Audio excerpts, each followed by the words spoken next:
Have a nice day students. आज हम आपको 12th क्लास के एक न्यू टॉपिक जो कि 2023 में शामिल किया गया है, इसमें 22-23 का एग्ज़ाम देने वाले स्टूडेंट्स के लिए शामिल किया गया है 12th क्लास का पॉलिटिकल साइंस का मालदीव्स। मालदीव्स के बारे में पढ़ेंगे।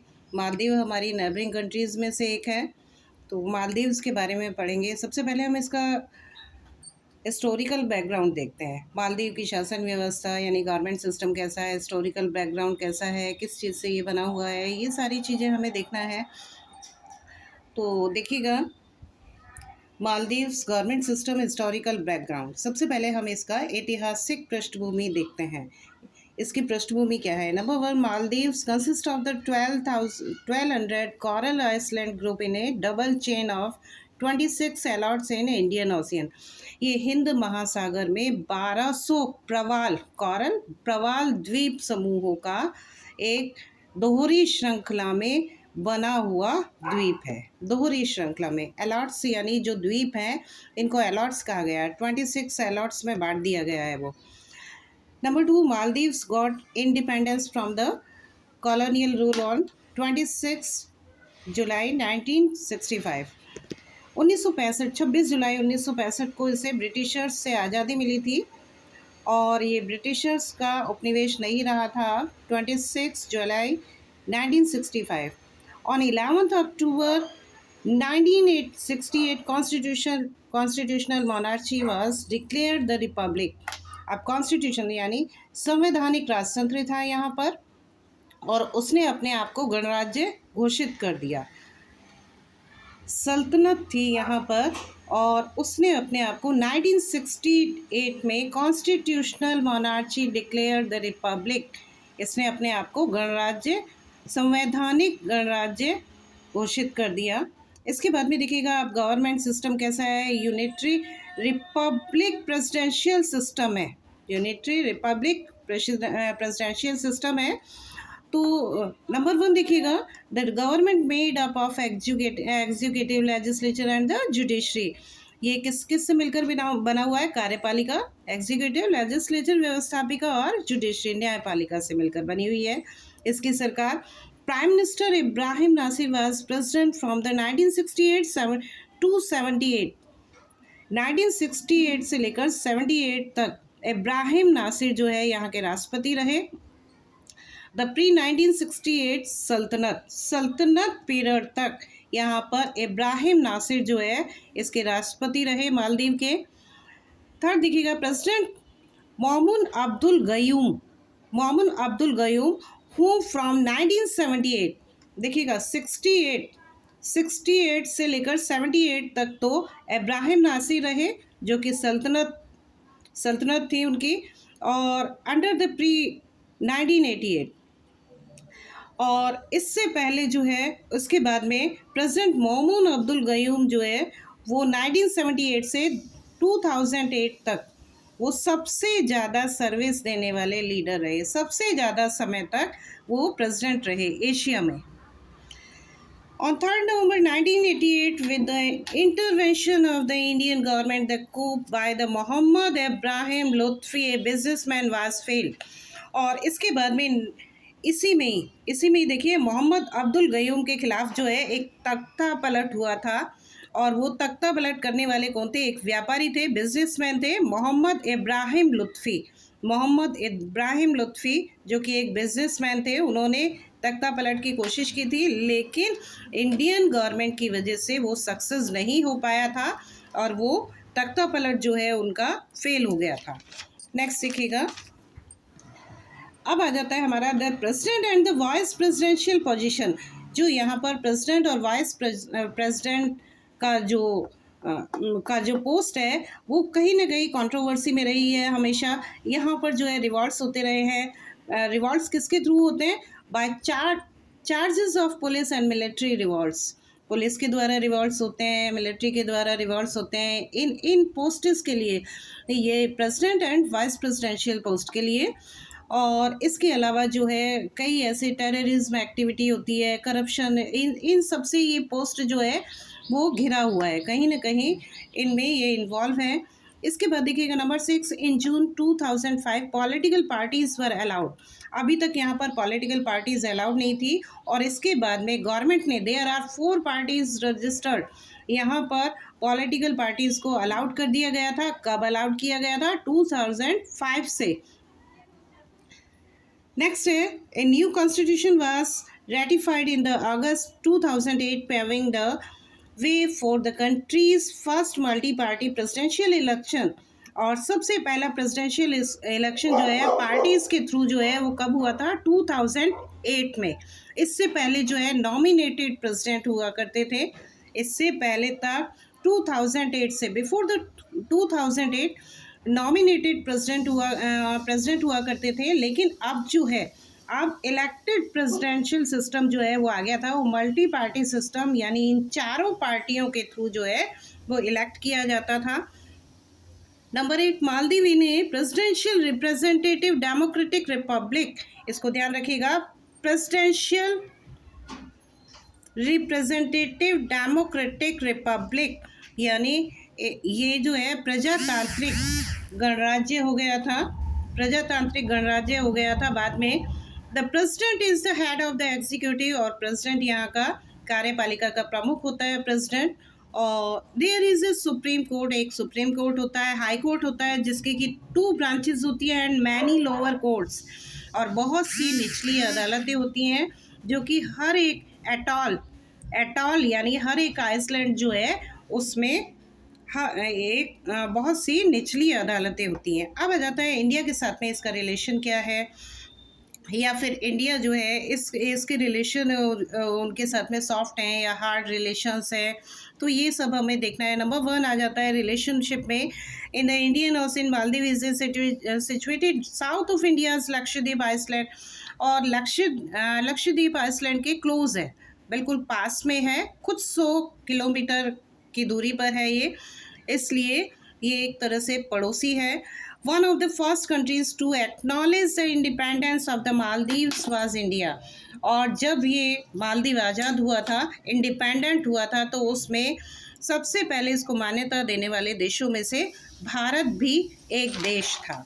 इसके बाद में देखिएगा नंबर 3, सिंस दैट टाइम, और उसी समय से India and the Maldives has establish close strategic military economic and cultural ties.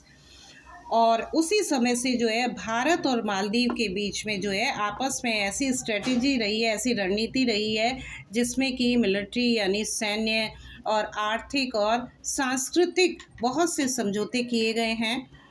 Number 4 आ जाता है, India has supported the Maldives policy of the keeping issue and struggles away from itself. और India Maldives की इस policy को सपोर्ट करता है, वो किसी भी इशू के लिए, किसी भी स्ट्रगल के लिए, अगर रीजनल लेवल पर कोई इशू हो रहे हैं किसी भी देश में, चाहे वो कोई स्ट्रगल है, चाहे कोई वो इशू है, चाहे वो आपका सिविल वॉर है, तो इन सब से अपने आप को दूर रखता है, तो इंडिया उसकी इस पॉलिसी को सपोर्ट करता है। नंबर 5, इन नवंबर 2004 में Maldives establish a full flagged high commission in new Delhi. और मालदीव ने 2004 में, नवंबर 2004 में भारत के नई दिल्ली में एक हाई कमीशन जो है वो फ्लैग्ड हाई कमीशन, यहाँ पर अपनी एक एम्बेसी जो है वो खोल दी थी। Number 6, Maldives had constantly baked India on the international issues and the multilateral fora like the United Nations, the Commonwealth and the NAM and the SAARC। और मालदीव जो है वो लगातार भारत से संबंधित जो ये इशू हैं, जिसमें कि आपका यूनाइटेड नेशन को सपोर्ट करता है, कॉमनवेल्थ को सपोर्ट करता है, नाम को सपोर्ट करता है, और सार्क का जैसा कि आपको पता है कि ये फाउंडर मेंबर्स में से भी मालदीव सार्क का फाउंडर मेंबर है, इसलिए भारत को इन सब उसमें मल्टीनेशनल जो भी ऑर्गेनाइजेशन है, जिसके भी जो भी भारत जिनके जो पार्टिसिपेट कर रहे हैं या मेंबर हैं, उन सब को मालदीव सपोर्ट करता है। A joint military exercise between India and the Maldives is called the Ekuverin, यानी कि भारत और मालदीव की जो मिलिट्री है आपस में सैन्य अभ्यास करती हैं मिला जुला, उसको एक्वेराइन कहा जाता है। अब देखिएगा मालदीव के रिलेशन कोविड-19 पैंडेमिक जो हुआ था उसमें उसमें क्या रिलेशंस रहे थे या फिर भारत ने मालदीव की कैसे सहायता की थी। देखिएगा Maldives number 1 Maldives received the 250 million, कितने डॉलर उसको मिले थे 250 million in the financial aids. Bharat ने उसको 250 मिलियन डॉलर जो है एक तरह से उसको अनुदान दिए थे, सहायता दी थी, हेल्प की थी।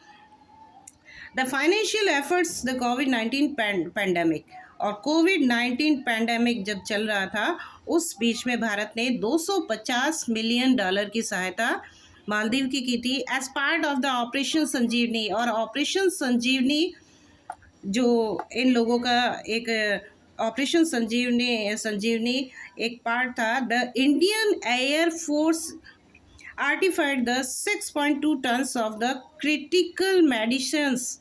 और यहाँ पर जो है इंडियन एयर फोर्स ने यहाँ पर सप्लाई की थी। मालदीव की सरकार ने इन लोगों से रिक्वेस्ट की थी और इस रिक्वेस्ट पर इंडियन एयरपोर्ट ने यहाँ पर 6.2 टन की मेडिसिन सप्लाई की थी। इसके अलावा हॉस्पिटल सप्लाईज की थी to the Maldives at the request of the Maldivian government in April. और अप्रैल में ये मालदीव सरकार ने इनको मेडिसिन सप्लाई की थी। इसके अलावा हॉस्पिटल की जो सप्लाईज होती है, बहुत से ऑक्यूपेंट्स होते हैं, उसकी सप्लाई की थी इंडियन गवर्नमेंट ने।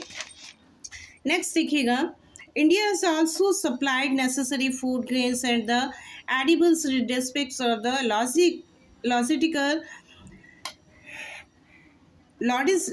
logistical difficulties following the lockdown. और जितनी भी जो भी सप्लाईज थी, नेसेसरी सप्लाई थी, फूड ग्रेन्स की थी या और जो भी इनकी ज़रूरत थी लॉकडाउन के बीच में, भारत ने मालदीव को सपोर्ट किया था और इस तरीके से मालदीव को ये सारी सप्लाई जो है वो भेजी थी। अब आ जाता है bilateral treaties and the strategic partnership. अब द्विपक्षीय समझौते कौन कौन से हैं?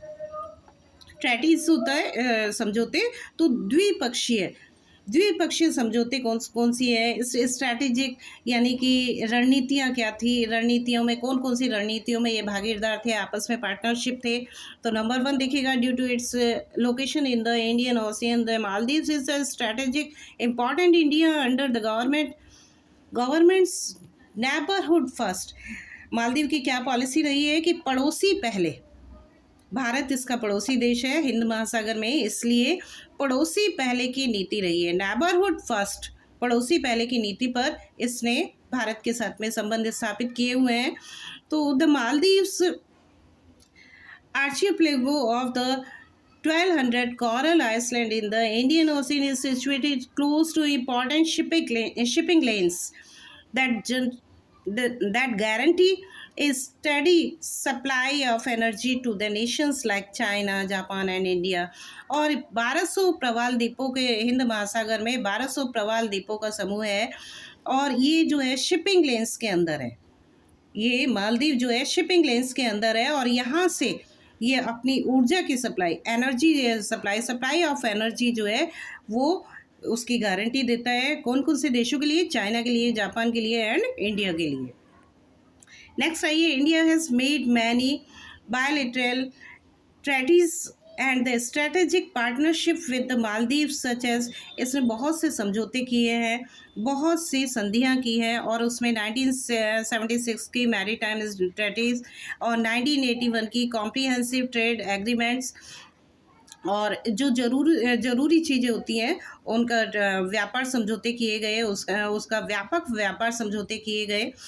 और इसके अलावा इन 1986 during the visit of the former prime minister, 1986 में उस वक्त के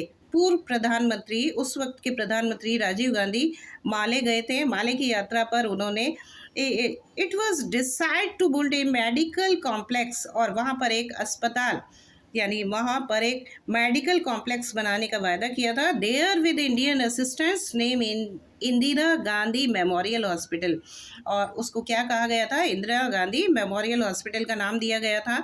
number 5, the Indian navy and the Maldives national, इसमें देखिएगा the Indian navy and the Maldives national defence force, और इंडियन नेवी ने और जो मालदीव की नेशनल डिफेंस फोर्स है उसने एक समझौते पर साइन किए गए थे जिसमें कि टेक्निकल एग्रीमेंट, एक एग्रीमेंट हुआ था उनके बीच में on the exchange of wide shipping information, एक दूसरे की शिपिंग की इंफॉर्मेशन के लिए एक एग्रीमेंट हुआ था for the sharing of advance knowledge के लिए।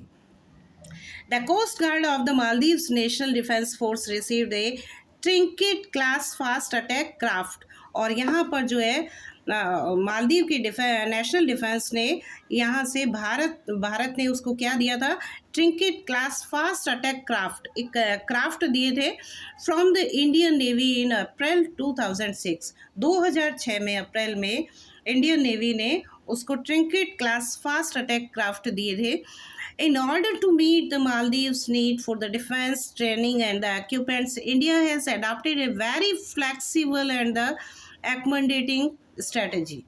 और यहाँ पर जो है भारत ने मालदीव के लिए जो है वेरी फ्लेक्सिबल, बहुत ही लचीली नीति अपनाई हुई है एंड एकमंडेटिंग, और जो ज़रूरत की चीज़ें हैं उसको देने के लिए ऐसी रणनीतियाँ अपनाई गई है जो कि फ्लेक्सिबल है और सॉफ्ट है।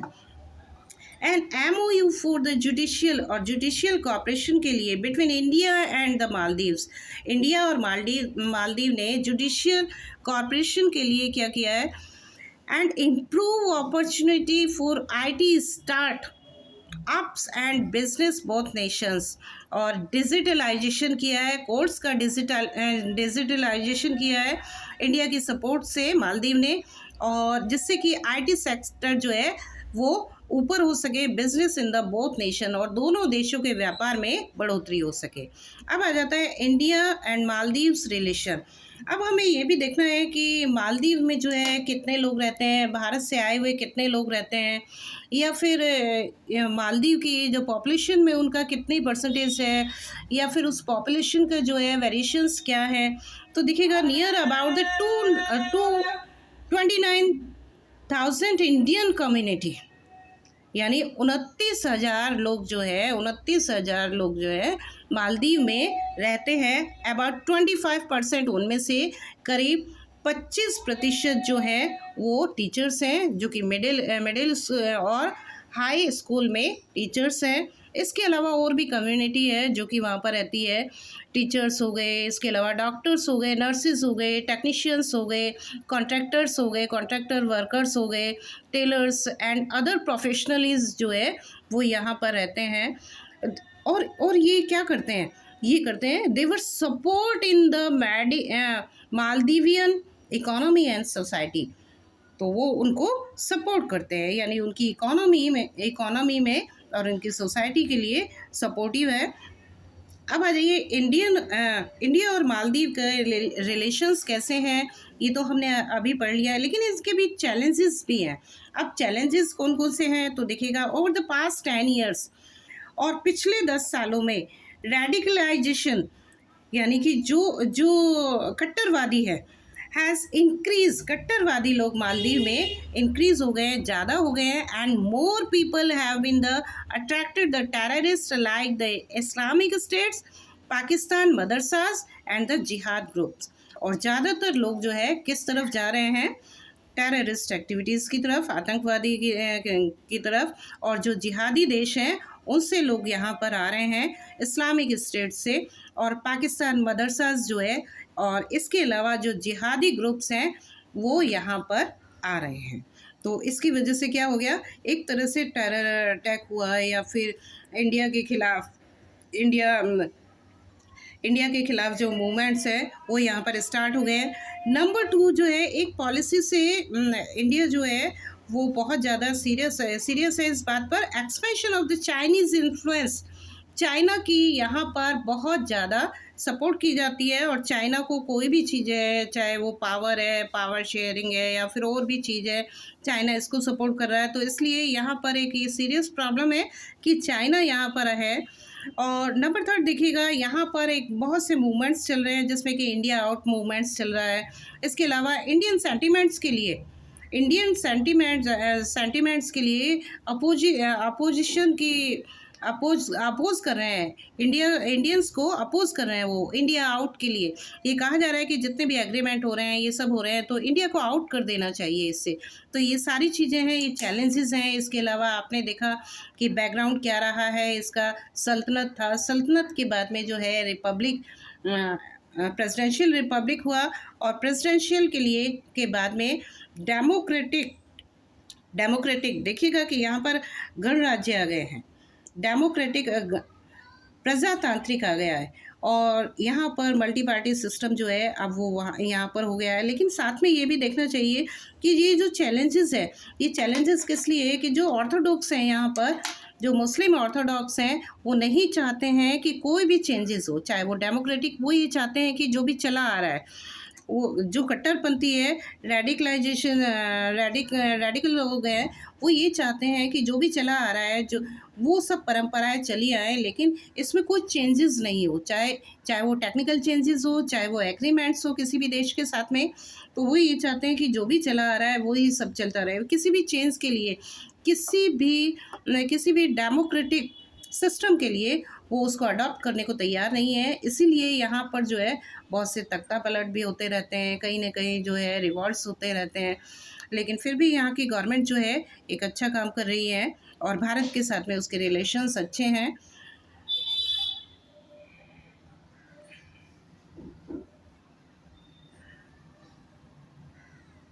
स्टूडेंट्स, यहाँ तक हमने ये मालदीव के बारे में पढ़ा, और इससे पहले वाले हमने वीडियो में भी आपको बताया था, इसके कुछ नोट्स हैं, तो आप ये देखिएगा।